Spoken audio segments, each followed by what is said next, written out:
It's only the very start of summer, but already there's quite a bit to pick in my garden.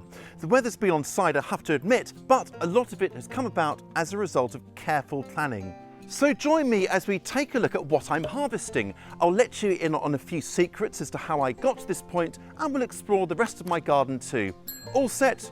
Great stuff, then follow me. So the raised bed area here is where most of the action happens. Now regular viewers will know that I installed this bed here earlier in the spring as my salad bed, and well, look at it now, a cornucopia of pickings. I'm ready to harvest one of these beautiful romaine lettuces here. Twist it out of the ground, and there we go. That's a nice head of lettuce for salad later on. These here are clusters of spring onions or scallions or salad onions that I started off in plug trays earlier on in the spring. I multi-sowed them, about 2 to 5 seeds per plug, and then planted them out as a cluster, and you can see they're coming along beautifully here. So I'm just going to carefully ease out a few of the bigger ones, and then we'll leave the remainder to grow. That'll do for now. Then behind the lettuces here, I've got some beets or beetroot that were just sown direct, and behind them some leeks for the winter. Now as these gaps appear, I'll be re-sowing. That's important to keep the productivity coming. I've got carrots earmarked for here, a late sowing of main crop carrots ready to store over the winter. Let's move on to the next bed where I've got some carrots ready to pull right now. So these carrots were sown about 2.5 months ago. We've had some nice warm and wet weather, so they've grown pretty well. I'm just going to take a few for dinner later on. Oh, that's pretty impressive. Pleased with that. Get another one back here as well. The carrots are a bit gappy because something's been digging in there. There's a neighbourhood cat, but I suspect it might be Rosie too. We all have our pests to contend with, and mine happens to be my dear old Rosie, but she's a good companion and always at my side. Now, carrots are also susceptible to carrot fly. They can burrow into the roots and lay their eggs. So one thing we can do to avoid that is cover them up with some sort of row cover. Alternatively, I'm going to plant a companion plant alongside them just to confuse pests. These are chives. They're really beautiful. You can see their lovely flowers here, and these get swamped by bees. This will make a nice permanent addition along the side here anyway, just some more colour and of course more herbs to pick. I've got 3 plants here to plant, and I'm just going to split them up into 2 plants. So I've got 6 little clumps to plant along the side here, and that will form a lovely edging to this bed.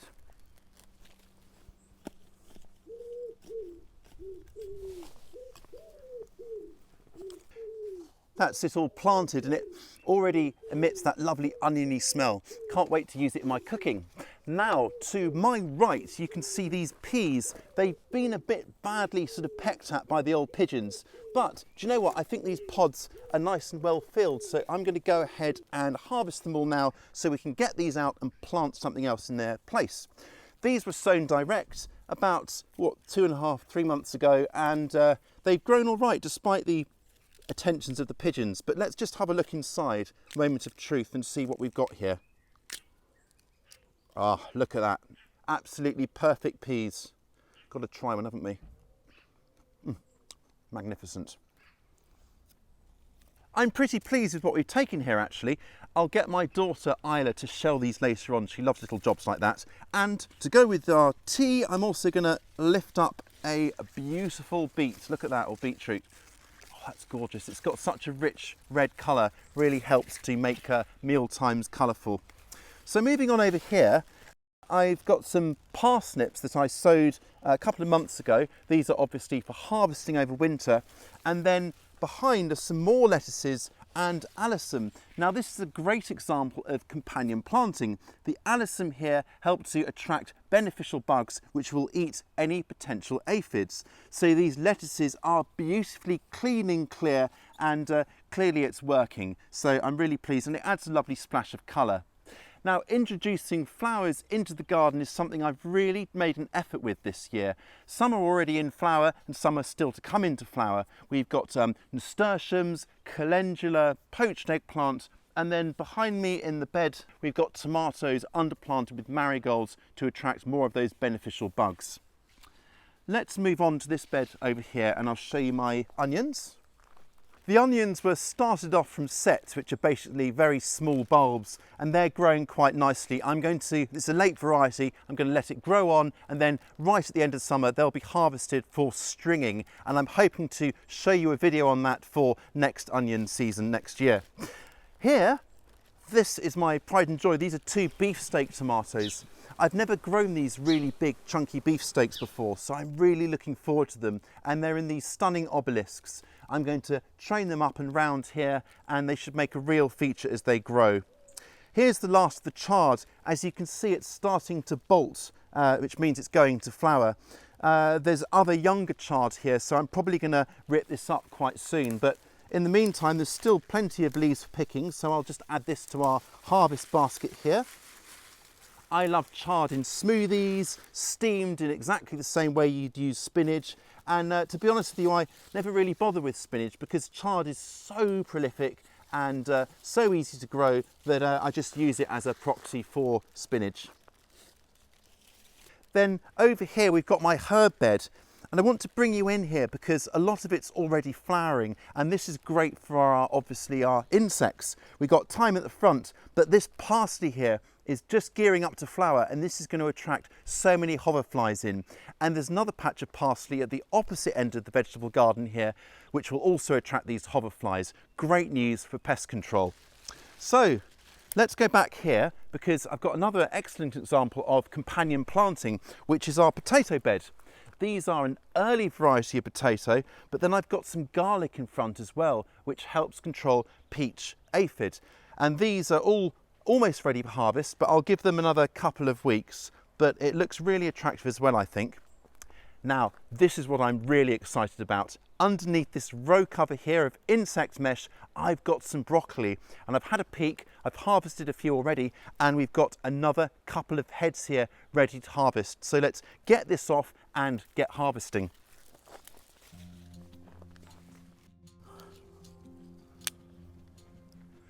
Look at these 2 heads of broccoli. I am so chuffed with these. I've cut them in such a way that the secondary spears will form, and I'll get another cut from the plants, so I'll get 2 harvests from these. As for these guys, last week I harvested a couple of heads and I turned them into a beautiful broccoli and cheddar soup. Really delicious and popular even with Isla, so I'm looking forward to doing something similar with these. So these broccoli were sown about 3 months ago and planted about 7 weeks ago. I'm really impressed with how fast they've grown, and those secondary spears give another crack at the whip when it comes to harvesting. Let me just show you what I got behind. I've got some fava or broad beans. They're flowering like crazy now, and the beans should be ready in a couple of weeks. And then I've got my tomatoes, and if you'd like to see more about growing those and how I'm looking after those, then do check out last week's video, which I will pop a link to down below. If we move through here, you'll see these 2 beautiful arches, and the beans are actually just about reaching the top now, so I'm very much looking forward to the first beans soon. It's already starting to flower, so they'll be coming on stream in the next few weeks. I love this part of the garden here because it really frames the bench and invites the weary gardener to rest a while and summon up the energy for the next bout of gardening. All these beautiful flowers along here frame the path too, so it's a really beautiful feature, and it just goes to show that productive gardens can be beautiful gardens as well. Now on to my zucchini or courgettes, and these are absolute monsters already. I haven't harvested much yet from them, but I've just noticed at the back here there is one ready to take, so let's go ahead and cut that off. Looking at these potatoes, they're a little bit further ahead than the others, and I've got a hunch there might be something to harvest. They're starting to flower, and these are an early variety, so that's the cue that it's worth having a root around. Got my fork here, so I'm just going to carefully come in at the side and just work my way in gently and lift up a plant and have a look.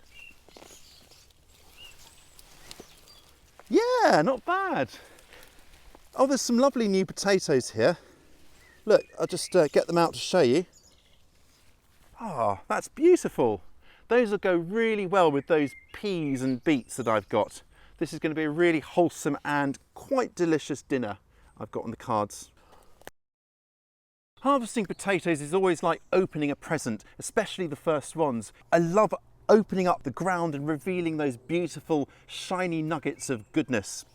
These potatoes were planted as seed potatoes only in about early spring and, well, in fact mid-spring, and they've grown on beautifully because it's been nice and wet, bit warm, nice and wet, and they've come on leaps and bounds. Once these are cleared, I've got this earmarked for some sprouting broccoli. Now let me show you over here one more thing to harvest, and that's a cucumber plant. This is a really sweet gherkin variety of cucumber, and this is the first one of the season. I'm tempted to bite into it now, but I'll wait for later on for that. Now let me show you all of the warm season crops I've got growing. These were planted late spring after the last frost, and they're really coming along nicely.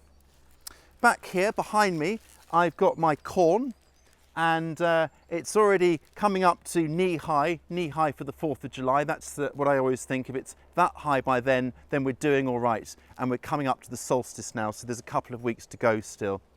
Then over here, I've got squash plants, which I'm going to be training and tying into these obelisks here to give a bit of height.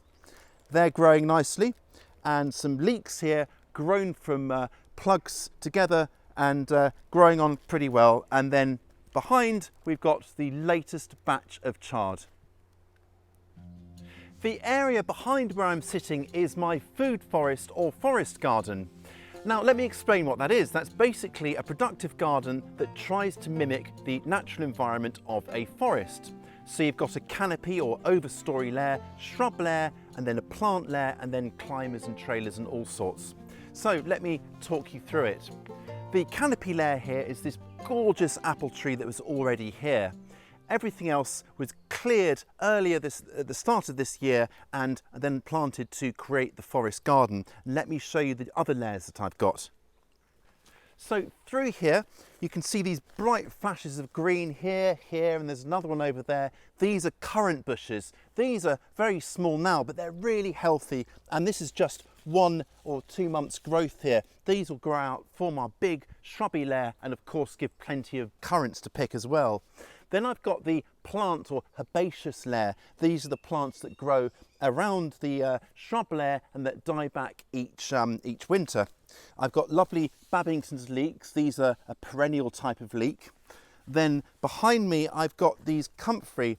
These were planted a few weeks ago. They're already flowering, but I'm waiting for them to bulk out.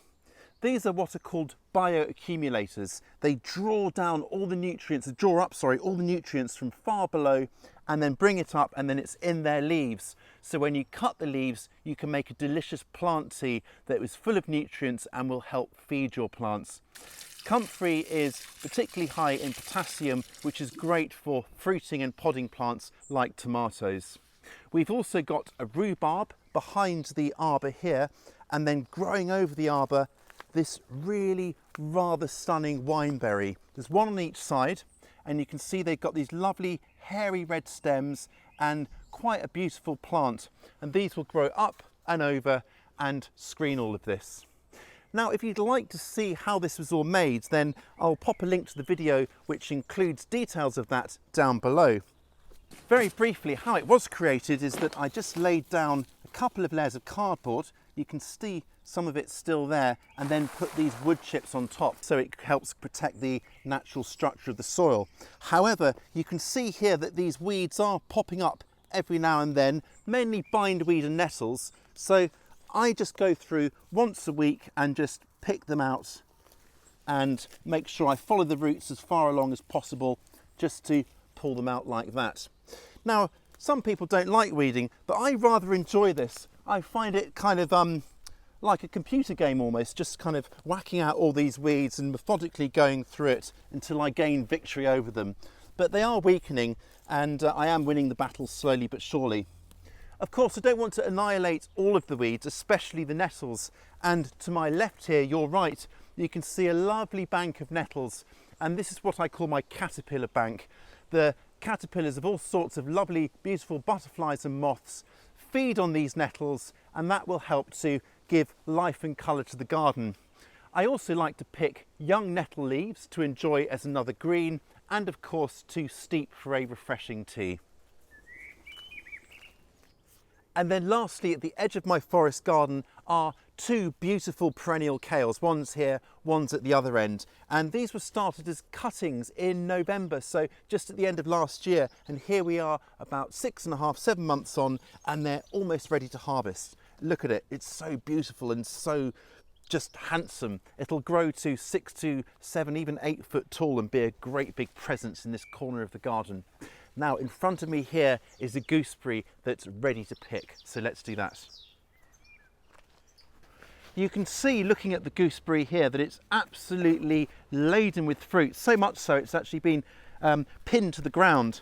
So we'll relieve it of its burden and see how many we pick.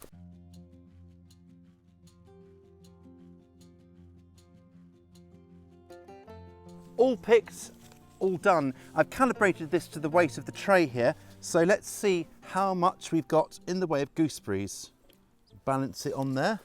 Well, it's hard to balance it, but we've got almost 6 pounds of fruit, which is getting on for 3 kilos, and that's from one plant. I've got another gooseberry bush down there to pick, and this one behind me, a red gooseberry. Once that's coloured up nicely, I will pick that one. But goodness me, that's a lot of gooseberries. What I'm going to do with this lot, I can't possibly eat all of these in the next week or so, is I'm going to make them into a coulis, reduce it down with a little bit of sugar and a splash of water to make a sugary gooseberry sauce, and then I'll freeze that. And then I'll bring it out in batches and whip it up with some cream to make a delicious gooseberry fool. Always a winner at summer dinner parties. Right, let's go and see what else we've got growing down below in the rest of the garden. And here's this other gooseberry bush I was talking about, and this one is even older. It's 3 times as big, so I wouldn't be surprised if I get, approaching 12 pounds or even over 5 kilos worth of gooseberries from this. I might get Isla to pick it, but I'll make sure she does wear some gloves because it's pretty viciously spiky, but it's a fun project, I hope. Right, let's have a look over here because there's a bit more fruit. You might have seen this before in previous garden tours. This is the rhubarb, which was planted 2 winters ago, and it's absolutely gigantic. I'm just going to take a couple of stems here to make a crumble with, perhaps with those gooseberries. That may well work. So I'm just going to twist and pull like that and come out nice and clean. And these are just gorgeously red stems, absolutely stunning. The leaves can't be eaten, they're poisonous, so I'll just crack those off and put those on the compost heap. But look at that, just look at these absolute beauties. What a stunner. We've also got here some black currants. These have just been covered in sort of like little whitefly, but they've now been and gone. This happened, exactly the same thing happened last spring, and they recovered, so they've done the same again. But unlike last year, this is the first year we've actually got some currants. These are black currants, and you can see here they've set their strigs, which is what you call the little bunches of currants, and maybe another couple of weeks they'll be coloured up and ready to pick. They're a little bit close, so next winter I'm going to dig them up and sort of move them apart a bit so they're not totally swamped by this rhubarb here. And then over here, further along, we've got even more squashes and even more zucchini. I've got some pumpkins and a lovely winter squash called Delica, which has a lovely kind of blue, dusky skin and then a beautifully rich orange flesh. Now there's quite a few zucchinis here, and you may be wondering, why would anyone want so many zucchinis? I happen to love them, I never get tired of them, and I don't think you can have enough plants, if I'm honest. People say 2 or 3 plants is enough. I've got about 7 or 8. I recently discovered a delicious recipe for zucchini or courgette and parmesan soup. I'll pin a comment with the recipe to that in the comment section below, so do take a look, and if you do make it, let me know what you make of it. I'd love to know. Incidentally, I want to show you this zucchini plant here. It's got yellow leaves. It's not actually sickly. If you look closely, you can see it's got yellow fruits. And often early on in the plant's life, these yellow fruited varieties tend to have yellow leaves. Those will green up a bit later on. It's nothing to worry about. It's just doing its thing, and we've already got the first fruits developing. Then more broccoli. This has been harvested, so I'm leaving it to produce its second crop of heads. And then this garlic here, it's almost ready to harvest, but not quite. Once the leaves are a bit more yellowed, I'll lift them up and enjoy them. And then we've got over here a celery that's about to flower. I'm leaving it to flower for no other reason than the bugs will love it, and it's at the side of the bed, not in the way, so I thought, why not? They're not particularly stunning flowers, but the hoverflies do love them. And then one last row here of chard, because just like zucchini, you can't have enough chard. And a few more tomatoes at the front here. Another zucchini here. I'll have that later on. Let's go and have a look in the greenhouse.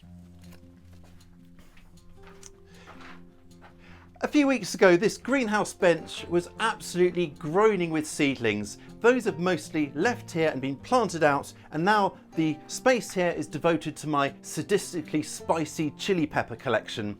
I've got a record breaker collection. They're basically varieties that have at one time or another been a current record holder, meaning they are the hottest chilies around. It includes the current record holder. So these are plants that have a seriously hot Scoville scale rating.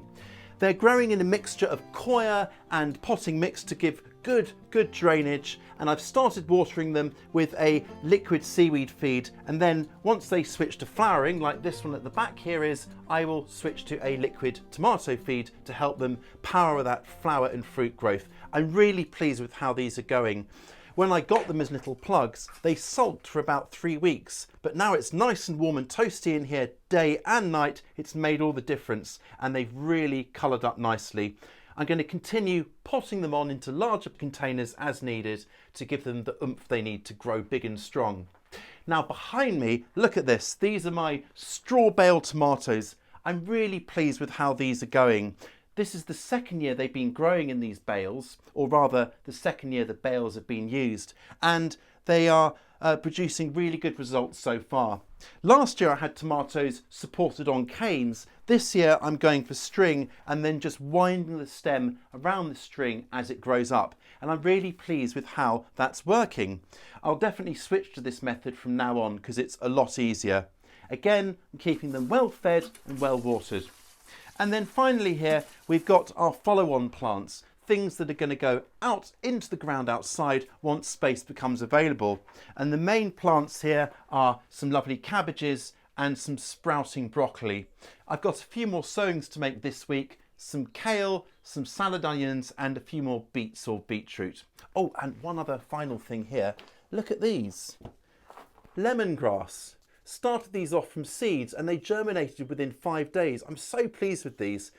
We may not get a crop in time before autumn descends, but you never know. If we get a nice warm summer, we should have some lovely lemony flavours for our cooking. Right, let's go outside, and I want to show you a few wildlife specific things that really help with my growing. And then there's my ornamental border. The best is still to come here, but you can see that there's a little bee there. This will be alive with bees. So including flowers that flower all the way from early spring through to the end of autumn is always going to be good news. Other features I've got here are bug hotels and rotting log piles. There's all sorts of little features here to keep the bugs and the birds, of course, on side. Now, you won't want to miss our pollinator special in a couple of weeks' time, so make sure you are subscribed and have turned on notifications for that. Gardening with wildlife is really important to me. Without that intricate web of life that's all around us, growing healthy organic food would be so much more difficult.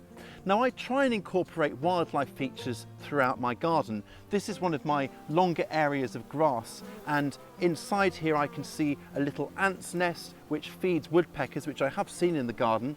Then behind me here we've got all these beautiful campanula, and if you listen carefully, it's a real buzz of bees at the moment. They're really swarming on it, and this all helps pollination and attracting all the good bugs that we need.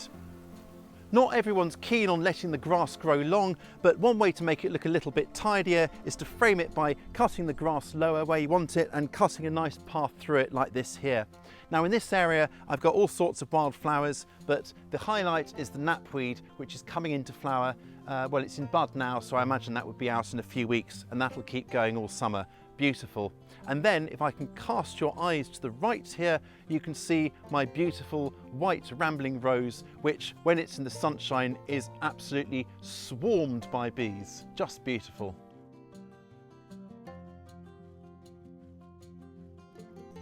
I'm really looking forward to summer's progress and seeing how everything gets along, especially those super hot chilies, though I suspect they'll have my eyes streaming and me howling. We'll check on in the garden later on in the summer too and go for another walk around so you can see what's going on, and maybe there'll be a chili to test then.